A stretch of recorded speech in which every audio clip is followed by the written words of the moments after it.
Well, good morning. It's 6:45 a.m. It is 6 de Mayo, not Cinco de Mayo. I am headed to Glenmont. You guessed it, the Black Fork Gravel Grinder. This is my third attempt at the Black Fork. It is, however, my first time doing the full race distance 54 miler. I did this race in 2017 and 2018 as the 30-mile ride. Even though it's quote-unquote ride, that 30-mile ride is no easy task. It's got about 3,000 feet of climbing. The 54-mile route will have just about 5,300 feet of climbing today, and it is, of course, the first race in the Ohio Gravel Race Series, so I am chomping at the bit. I've been training a lot over the winter and basically getting my bike right and my mind right for today. So speaking of race tactics, I think I'm going to try to do things a little bit differently today than I've done in the past. If it's been a 100K race, I would say, okay, we'll just ride it at a 100K time trial effort. Just pace yourself, maybe do a negative split. You know, don't worry about drafting, don't worry about any kind of pack mechanics. What I've noticed is that since I was unwilling to climb the hills at the same intensity that other folks were, I was getting caught up behind a lot of people that didn't have the descending confidence that I have. So what I would like to do today, because just about 2 miles into this race, there is, I guess, probably the second steepest climb of the day, and a lot of people end up walking on that. If I can get to the front 20% of the pack on that climb, just so that I can descend at free will on the way down, I think that's gonna, you know, keep me toward the front of the pack for most of the day, almost like a cyclocross race, getting the whole shot. I think the second or third climb of the day is in fact the steepest, and it's a climb that a lot of people have to get off and walk for. That's where my 30 to 40 magic carpet ride gearing is going to come in. I've been able to ride the whole thing in the past with just a 34, so as long as I keep traction, there's no reason I shouldn't be able to do that today. So let's hit those first 2 climbs hard, see where I am. I'm still going to have well over 40 miles of riding to do at that point, so that's where, you know, a little bit of drafting or a little bit of time trial pacing will come into play. I've got 25 minutes till I'm into Glenmont. It is going to be a beautiful day. By the time I cross the finish line, it should be about 72 degrees. The first time I did this race, I was in a full rain jacket and you know, full length bib pants. So a lot different today with the skin suit. I've got a short interview lined up with the Godfathers of Black Fork, so I plan to go full Chris Farley interviewing Paul McCartney and forget all my questions for you guys. It should be very embarrassing. Please stay tuned to watch that. Kind of a blind turn, blind pass. I'm gonna give this guy some room. I am in his backyard after all.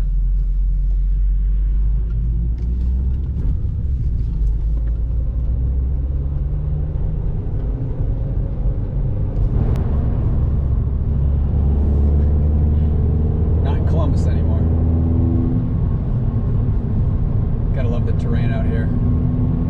Just gives me an idea of what I'm in for anyway. Well, good morning, gentlemen, and welcome back to Vel, Ohio. I am here with Clipse and Matt Simpson. They are the fathers of Black Fork. This is the 7th event, I believe, starting in 2016. From my understanding, this was a training ride for the Mohican and Lumberjack 100. Can you take me back to the early days of Black Fork and just tell me kind of how it all started? Yeah, I'll let you start. Go ahead. Go ahead. This is Matt's brainchild. Yeah. All right. Well, so Jay and I were training. Okay. Lumberjack 100 up in Michigan, mountain bike race. Okay. And here in Ohio, mountain bike trails regularly in the spring are too muddy to ride on. Okay. So we were exploring and using these gravel roads as a way to train. Nice, nice. And we kept thinking to ourselves, how come we don't see more cyclists out here having fun on these roads? Because they are amazing. They're like 12-foot wide mountain bike trails in some areas. Right, right. So we had this conversation. You know what? How can we get our friends out here? And eventually, we just jumped all in and said, let's put something together and see how many people we can get. And that's kind of how it started. Awesome. Being that this was a mountain bike training course, do you feel like there's an ideal race bicycle for this race? I mean, people show up on mountain bikes, full squish, fat bikes, cyclocross bikes. Is there an ideal bike? That's a good question. We get it all the time, and the fastest guys are going to be on a drop bar bike. Okay. Usually, but not always. Okay. And I don't know that that means it's the best bike. I guess it all depends on what you're looking for, because this isn't just a race, it's also a ride. Yeah. For many of our participants. And there's nothing more fun than going down some of these hills, you know, when you have suspension in the front, Sure. big tires. So Sure. a mountain bike is your Nice wide handlebar. Yeah. So, and if you ask Matt the same question, I might say drop bar, because I ride a gravel bike with Sure. drop bars. But if you ask Matt the same question, he's going to say absolutely not. It's straight bar. It's got to be a mountain bike. Full rigid mountain bike. Right. It climbs. You know, it can climb any hill here easier, I should say. Yeah, so it's all perspective. Okay. So we'll have comfort bikes. We'll have drop bar, mountain bike, fat bikes, tandems. Okay. Everything. Okay. Everything. One And year the- we had a trailer. A trailer. Yeah, with a 3-year-old daughter in it. That was maybe 2018. I think I was here that year. Yep. Oh, that's hilarious. Yep. And then you see the blurring of lines, of course. We have suspension on gravel bikes, so yeah, meeting in the middle. Yep. I'm curious about the name Black Fork. Where did you guys come up with that? I mean, it really kind of sticks. It looks good, you know? Yeah. Sounds good. So much of this area is Mohican. Okay. Mohican everything. Mohican, you know, wilderness campground, Mohican trail, Mohican mountain biking. We wanted to be different. We didn't want to tag along with somebody else, so the Mohican has 5 tributaries. And the Black Fork is the primary tributary that feeds it. So there's the Clear Fork, the White Fork, Black Fork. So all these minor streams feed and make the Mohican. Okay. So that was just kind of something cool, and it meets, you know, it works with our, you know, the bike theme, and so it's a creek. Okay.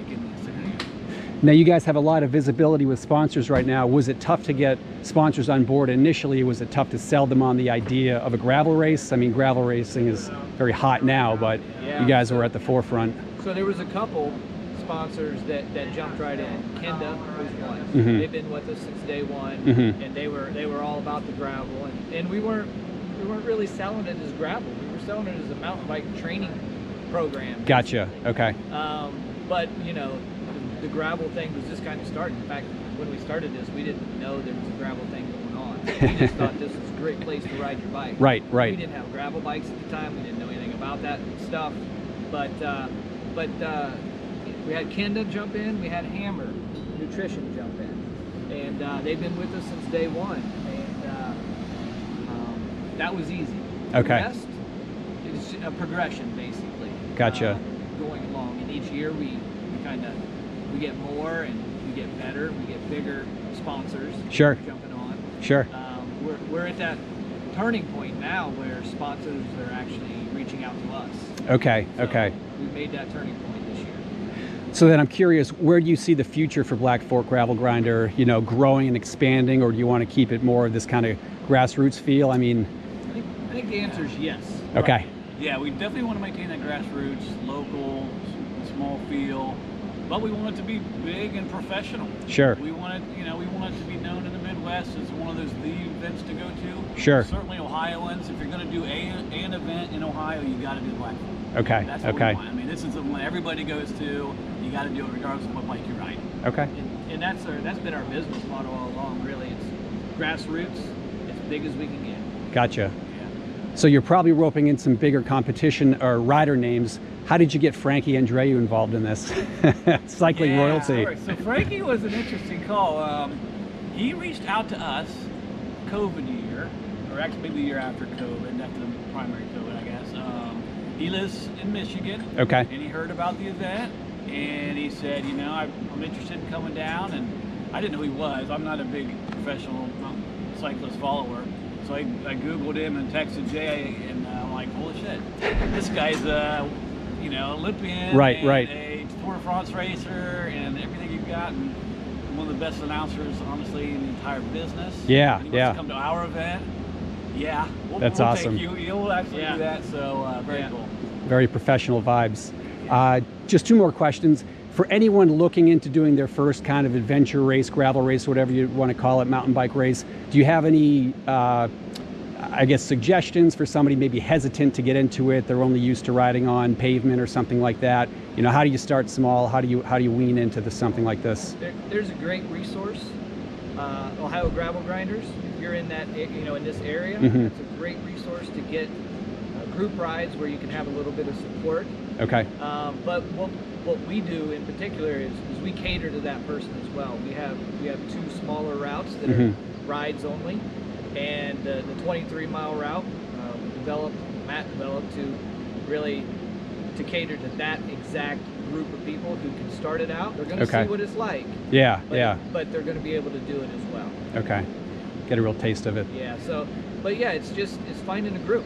It's finding a group or an event like this and jumping in. Right. The atmosphere in gravel in general, in our event too, is it's just so welcoming.